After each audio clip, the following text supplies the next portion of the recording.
kitab nubuatan itu ada 27% di Alkitab. Jadi betapa pentingnya kita ini mempercayai nubuatan. Ini future event yang kita akan alami.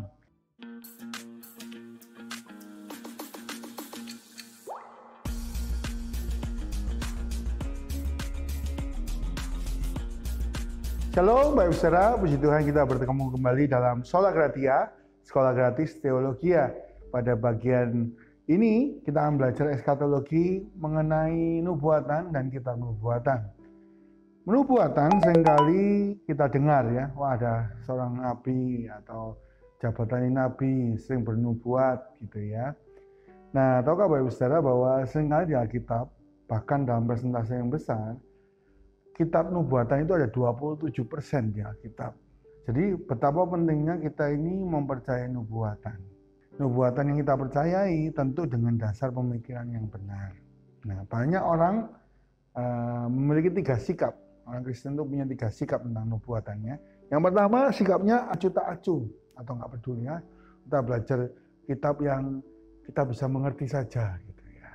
Ada golongan yang kedua adalah merasa bahwa nubuatan itu punyanya teolog gitu loh. Kalau nggak sekolah, ya nggak usah lah belajar nubuatan gitu ya. Ada yang ketiga yaitu sikap untuk berusaha sebaik mungkin mempelajari nubuatan dan menjadikannya berarti bagi hidup. Nah, ini ya. Jadi seharusnya kita semua itu belajar terus berusaha untuk mengerti. Nah, perlu digarisbawahi bahwa kita belajar nubuatan ini literal dan normal. Artinya ya seperti yang katakan Alkitab dan berpikiran secara normal, yaitu seperti itulah yang kita terima, bukan letterlek ya. Letterlek itu plek sama apa yang dikatakan ya. Literal, harusnya seperti apa, kondisinya waktu itu seperti apa gitu ya. Ataupun bukan alegoris ya, ada 3 macamnya, literal, normal, letterlek, atau biasanya harus seperti itu gitu ya. Atau alegoris. Alegoris itu mencari arti lain. Nah, ini agak berbahaya. Karena kalau alegoris ini beda orang bisa mengartikan berbeda. Ya. Jadi kalau nggak ada dasar firmannya, dasar sejarahnya, apa maksud penulis. Jadi kalau literal normal itu kita memahami maksud penulis dan keadaan waktu itu budayanya seperti apa sehingga kita mengerti maksud dari penulisan itu. Ya. Kalau letterlek itu kebanyakan baca lalu kita pahami apa, kita lakukan itu. Nah, itu seringkali nggak tepat. Dan yang seringkali nggak tepat juga adalah alegoris, yaitu kalau naga itu bicara tentang apa gitu ya. Kalau salib itu bicara tentang apa, kalau pohon itu bicara mengenai kedagingan mungkin seperti itu. Atau kehidupan gitu ya.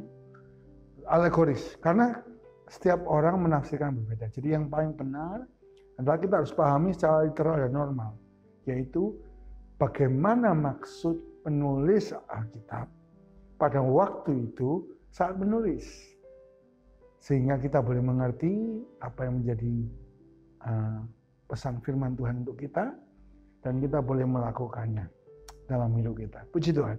Salah satu kitab nubuatan yang menarik dan seringkali dihindari oleh orang untuk membaca adalah Wahyu. Ya.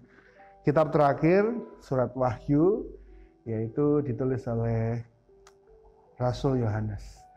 Kita bedah sedikit ya, karena ini mengenai eskatologi akhir zaman, maka banyak sekali kita berbicara mengenai kitab Wahyu ini. Kitab Wahyu ini dimulai dengan pasal 1, yaitu tentang hal-hal yang dilihat oleh Rasul Yohanes. Ya. Yang kedua, pasal 2-3 itu adalah yang terjadi masa kini, yaitu tentang gereja-gereja saat ini. Di situ ada jemaat Pergamus, ada Efesus, ada Sardis. Dan setelah itu, setelah pasal 4 sampai pasal yang ke-22, itu ada hal-hal yang direncanakan Tuhan akan terjadi di dunia ini. Karena itu kita harus belajar bersama-sama. Saya tambahkan gambar yang saya buka di sini, yaitu future event. Ya. Ini future event yang kita akan alami dari eternity past, church age. Church age itu sekarang, zaman gereja bertumbuh, gereja mencari jiwa. Sampai satu titik yang saya sebutkan di video sebelumnya, yaitu ketika bait Allah jadi, bait Allah yang ketiga jadi, maka kita akan memasuki masa tribulasi. Namun sebelumnya masa tribulasi atau masa tekanan berat bagi dunia, masa murka Allah bagi dunia, gereja Tuhan akan mengalami rapture atau pengangkatan. Ya, pengangkatan ini tulis di Alkitab. Kita diangkat, lalu kita akan mengalami tahta pengadilan Kristus, atau biasa kita sebut dengan Bema. Ya. Lalu kita akan mengalami pernikahan anak domba. Jadi ketika dunia sedang mengalami tekanan, orang-orang percaya yang setia kepada Tuhan mengalami sukacita. Pengadilan tahta Kristus, pernikahan anak domba, sesuatu yang besar.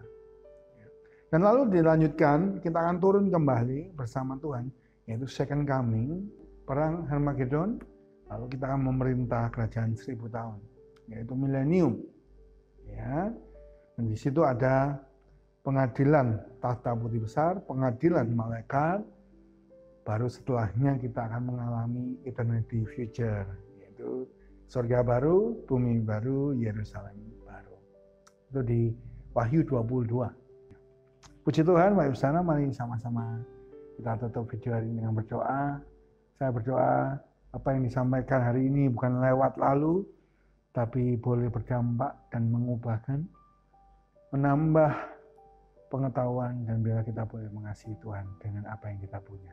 Hati, jiwa, akal budi, dan kekuatan. Mari kita berdoa. Terima kasih Tuhan buat hari yang baik. Kami boleh sama-sama mendengar. Kami percaya ini bukan kebetulan. Entah waktu apapun ini kami menonton atau kami mendengar, kami tahu Tuhan sedang berbicara kepada kami dengan cara-Mu. Dan biarlah Roh Kudus terjemahkan lebih sederhana daripada yang hamba-Mu bisa, sehingga kami boleh mengerti dan melakukan dalam hidup kami, mengubahkan hidup kami. Dan biarlah nama-Mu dipermuliakan. Berkati semua yang telah mendengar, tumbuh-tumbuhkan iman mereka, iman yang mati dibangkitkan, yang sakit disembuhkan, rohani yang sakit dengan banyak dosa dilepaskan, dan hidup kami semakin serupa dan mengasihi-Mu. Terima kasih Tuhan. Kami bersyukur pertemuan kami dalam kesempatan berikutnya dengan waktu daripada Tuhan dan semangat untuk terus belajar. Di dalam nama Tuhan Yesus kami berdoa, ucap syukur, haleluya. Amin. Puji Tuhan, Bapak Ibu Saudara, kita sudah belajar bagian yang kedua, video yang kedua mengenai eskatologi, future event, yang akan datang dari kitab Wahyu. Saksikan, nantikan video-video berikutnya untuk melengkapi dari seri ini, dan biar kita semua boleh diberkati. Kalau Bapak Ibu Saudara ingin berdiskusi, silakan diskusi di komen kita. Bagi yang ingin bertanya, lalu ada yang ingin bantu menjawab dengan apa yang mereka tahu, sangat baik, jadi berkat bagi kita semua. Dan nanti saya akan ikut di komen ya Bapak Ibu Saudara ya. Bapak Ibu Saudara semuanya, bagi Bapak Ibu Saudara ingin membagikan, bisa melalui tekan share, bagikan. Bagi yang suka tinggalkan like. Dan jangan lupa subscribe supaya kita semua boleh terupdate dengan hal yang baru yang kita bagikan melalui channel ini. Sampai ketemu dalam Sola Gratia, Sekolah Gratis Teologia. Tuhan Yesus memberkati kita semua. Shalom.